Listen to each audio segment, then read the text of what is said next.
medical world. Today we discuss about the rhinitis. Introduction of rhinitis. अब हम देखते हैं rhinitis क्या होता है. Rhinitis is a condition characterized by inflammation and irritation of the mucous membrane lining the nose. अब ये क्या होती है, rhinitis जो होती है एक ऐसी कंडीशन होती है जिसमें हमारी नोज़ की जो म्यूकस मेम्ब्रेन होती है उसमें इन्फ्लामेशन हो जाती है. Rhinitis is a group of disorder characterized by inflammation and irritation of the mucous membrane of the nose. अब ये क्या होता है, rhinitis होती है ग्रुप ऑफ डिसऑर्डर होती है जिसमें हमारी नोज़ की जो इनर लाइनिंग होती है उसमें इन्फ्लामेशन हो जाती है. अब हम देखते हैं कि ये कितने टाइप की होती है. Types of rhinitis. सबसे पहले इसमें आती है allergic rhinitis. An inflammatory condition of the mucous membrane of the nose caused by allergens such as pollen, dust mites, pet dander और molds. अब ये क्या होती है कि हमारी rhinitis का वो टाइप होता है जो कि हमारा एलर्जन की वजह से कोज होती है. ये हमारे किसकी वजह से होती है, जैसे हमारे पोलन होए, डस्ट माइट्स होए, पोट डेंटर होए, मोल्ड्स होए. इसमें क्या होता है कि हमारी जो इनर लाइनिंग होती है नोज़ की उसमें स्वेलिंग आ जाती है. It occurs most often in the cold and winter months. It is generally spread by droplet contact from sneezing. अब ये क्या करता है, हमारी मेनली कोल्ड या विंटर के मंथ में होता है और ये हमारा ड्रॉपलेट के थ्रू स्प्रेड हो सकता है, मतलब एक पर्सन से दूसरे पर्सन को इन्फेक्टेड कर सकता है. अब हम सेकंड टाइप देखते हैं rhinitis का, non allergic rhinitis. Not caused by allergen but may result from irritant such as smoke, strong odors, changing temperature, humidity, certain medicine, hormonal change. अब ये क्या करते हैं कि हमारा rhinitis का वो टाइप है जो कि हमारे किसी एलर्जन की वजह से नहीं होता है. ये हमारा कोज होता है किसके थ्रू, इरिटेंट होते हैं, जैसे कि हमारे स्मोक हो गया, टेम्परेचर में चेंजिंग आ गई, ह्यूमिडिटी चेंज हो गई हमारी, या किसी दवाई की वजह से. नेक्स्ट टाइप आता है हमारे rhinitis का, infectious rhinitis. caused by viral bacterial infection such as the common cold और flu. अब ये क्या होता है, ये हमारे rhinitis का वो टाइप होता है जो कि हमारा वायरल या बैक्टीरियल इन्फेक्शन की वजह से होता है. Chronic rhinitis. It is chronic inflammation of the mucous membrane of the nose characterized by increased nasal mucus and caused by repeated acute infection. अब ये क्या होता है कि हमारे इसमें क्या होता है कि rhinitis का वो टाइप होता है जिसमें हमारे लॉन्ग टाइम तक हमारी जो नोज़ की इनर लाइनिंग है उसमें इन्फ्लामेशन रहती है. अब हम देखते हैं कि हमारे rhinitis का कोज क्या क्या हो सकते हैं. सबसे पहला आता है इसमें एलर्जिक rhinitis. एलर्जिक rhinitis जो होता है वो हमारे एलर्जन की वजह से होता है, जब हमारा बॉडी जो का इम्यून सिस्टम जो होता है वो किसी एलर्जन के अगेंस्ट में रिस्पॉन्स करता है. नॉन एलर्जिक rhinitis जो होता है वो हमारा इरिटेंट की वजह से भी हो सकता है. इरिटेंट वो होते हैं जो कि हमारी म्यूकस मेम्ब्रेन जो होती है नोज़ की उसे इरिटेट करते हैं, जैसे कि स्मोक हो गया, एयर पोल्यूशन हो गया, स्ट्रॉन्ग ओड्स हो गया. चेंज इन वेदर, या फिर हमारे सराउंड का जो वेदर है वो चेंज हो जाना, वो भी हमारा rhinitis कोज कर सकता है.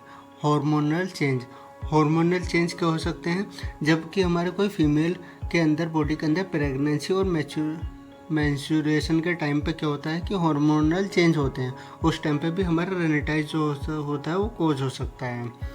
इन्फेक्टियस rhinitis जो होता है वो हमारा वायरल इन्फेक्शन, बैक्टीरियल इन्फेक्शन और हमारा कॉमन कोल्ड की वजह से हो सकता है.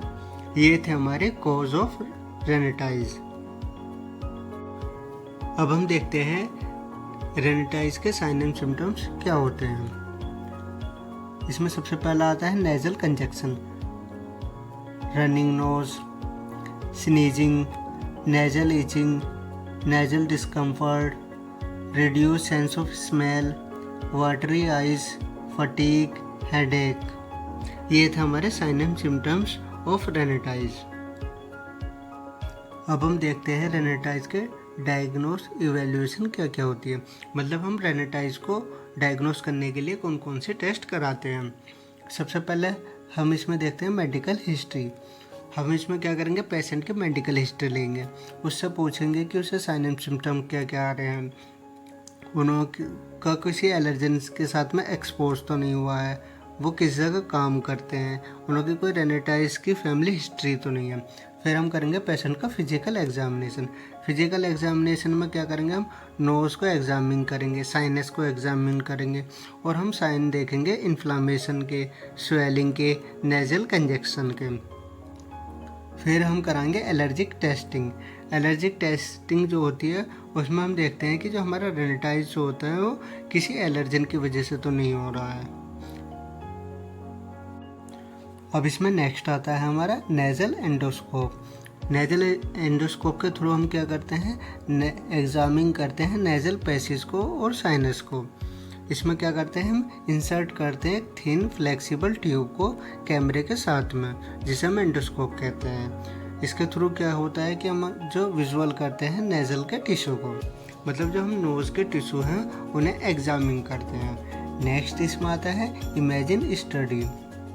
इमेजिन स्टडी के अंदर वो टेस्ट आते हैं जिसमें हम किसी रेडिएशन का या रेज का यूज़ करके हम ऑर्गन की इमेज लेते हैं, उसे हम इमेजिन स्टडी कहते हैं। इसके अंदर हमारे एक्सरे आते हैं, सीटी स्कैन आते हैं और एमआरआई आते हैं। इसके थ्रू हम जो हमारी इंटरनल स्ट्रक्चर है नोज़ की उसे एग्जामिन करते हैं। फिर आता है हमारा नेजल सीमर। नेजल सीमर क्या होता है, इसमें हम एवेल्यूएट करते हैं कि जो हमारा इन्फ्लामेशन है वो किस टाइप की है, प्रेजेंट है हमारे नेजल सिग्रेशन में। Blood test.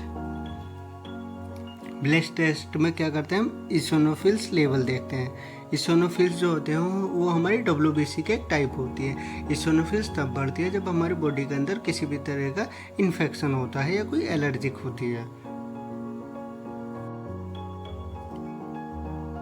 Medical management for रेनिटाइज।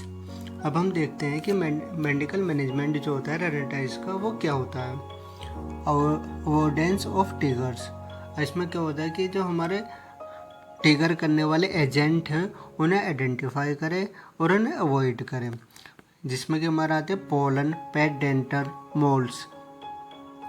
मतलब इतनी सिंपल सी चीज़ है, जो हमारे एलर्जन है उन्हें पहचानना है और उन्हें अवॉइड करना है हमारे पेशेंट के कॉन्टेक्ट में आने से। सेकंड आता है इसमें एंटीहिस्टामिन्स। एंटीहिस्टामिन्स जो होती है एक तरह की मेडिकेशन होती है जो कि हमारे ब्लॉक कर देती है इफेक्ट ऑफ हिस्टामिन, जो कि हमारे एक तरह की मेडिसिन होती है, ये हमारी ब्लॉक कर देती है हिस्टामिन के एक्शन को। अब हिस्टामिन क्या होता है, हिस्टामिन जो होता है केमिकल्स होता है रिलीज ड्यूरिंग एलर्जिक रिएक्शन, जो कि हमारे एलर्जिक रिएक्शन के थ्रू जो होता है वो रिलीज होता है। Can help relief sneezing, itching nose, running nose, nasal congestion. ये मेडिकेशन जो होती है हमारे पेशेंट को रिलीफ दिलाती है, मतलब आराम दिलाती है स्नीजिंग से, इचिंग से, रनिंग नोज से। नेक्स्ट इसमें आती है नेजल कॉर्टिकोस्टेरॉइड। ये भी हमारी एक तरीके की मेडिकेशन होती है जो कि हमारी पावरफुल एंटी इन्फ्लामेटरी मेडिकेशन होती है। That reduce swelling inflammation in the nasal passage. अब ये क्या करती हैं, ये हमारी जो स्वेलिंग है और इन्फ्लामेशन है नोज के अंदर उसे रिड्यूस करती हैं। इसमें नेक्स्ट आता है nasal irrigation. Saline nasal irrigation using A nasal saline spray can help wrench away mucus and allergen from the nasal passage। और इसमें क्या करते हैं, नेजल इरिगेशन का मतलब होता है हमारी जो नोज़ होती है उसे क्लीन करना। इसमें क्या लेते हैं, हम सलाइन का नेजल स्प्रे लेते हैं, उसकी वजह से जो हमारा म्यूकस है और एलर्जन है वो हमारे नेजल पैसेज से रिमूव हो जाता है। नेक्स्ट इसमें आते हैं antibiotics. Administer antibiotics such as amoxicillin to treat the infection. अब एंटीबायोटिक में हमारे मेनली जो हम यूज़ करते हैं एमोक्सिलिन करते हैं, जो कि हमारे बैक्टीरियल इन्फेक्शन को ट्रीट करती है।